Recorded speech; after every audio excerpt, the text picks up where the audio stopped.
Hey, what is going on, everyone? Finally had a few hours where I wasn't getting error coded, so my team logged in. We had to get that first Crota challenge done on Master difficulty. This is the Conservation of Energy challenge. It's done in the Abyss, which is the lamps section of the raid, that opening encounter. Thankfully, the challenge is simple in what you need to do, but it can be frustrating to execute. And also, I should mention, you don't have to do this on Master difficulty just to complete the challenge, but you will have to do it on Master to get that Sword Bearer title, which I really want. And unfortunately, you won't be able to do this specific challenge anytime you want either. You have to wait until it is the active challenge of that week in order to clear it. That's just how it works for all the newest raids in the game. So that is why my team is just knocking them out as they come out each week, so we can get this title done as quickly as possible. All right, so how does this challenge work? What you'll need to do here is alternate between preserving the chalice and enlightening a lamp. So in other words, you just can't enlighten two lamps in a row. This means that you'll be fighting the time even more. You're going to have higher weight of darkness stacks, but thankfully you can use swords to traverse the area much more easily.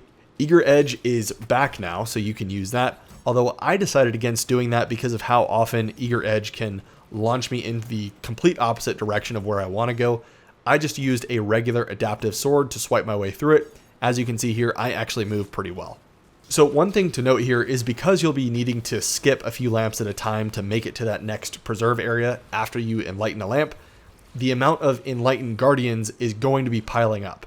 Eventually, it'll get to a point where no one can take the chalice because everyone's enlightened. We obviously want to prevent this from happening. So what my team did occasionally is prematurely take that chalice from someone holding it to where they couldn't get enlightened. So what's nice here is that if you're not engulfed with light, or just chalice bar full, that's what that means, you can't be drained with light if someone takes a chalice from you. So theoretically, you can just pass it back and forth between two guardians for a little bit, as long as they aren't maxing out that enlightened bar.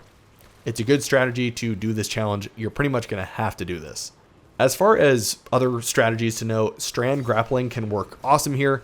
It can also work horribly. All it takes is one person on your team to lag behind just a little bit, and then if they die, you're going to have to trek back really far. It's going to be a horrible situation for everybody. You also might grapple directly into a lamp. You might grapple into a hole in the floor. That also happens too. So a lot can risk with strand, even though it gets it done a lot quicker. I just wouldn't recommend it personally. Enemies here are not lethal at all, so you don't have to worry about dying every second. You don't have to feel like you have to grapple away from them. It's nothing that a good solar build can't handle. And yeah, my recommendation is to use an adaptive frame sword, like I mentioned, to fling yourself across the area. You're going to be completely fine. Once you reach the very end, just keep in mind that you will have another added barrier champion on Master difficulty that you've got to clear out. This is not on normal, just on Master, but the rest is pretty much the same. As long as one person makes it across to the other side, you're golden. Overall, this challenge was not difficult. It took my team around 35 minutes, maybe 6 or 7 attempts to get it done. Good luck with this though. I will see you all in the Discord or in the next video.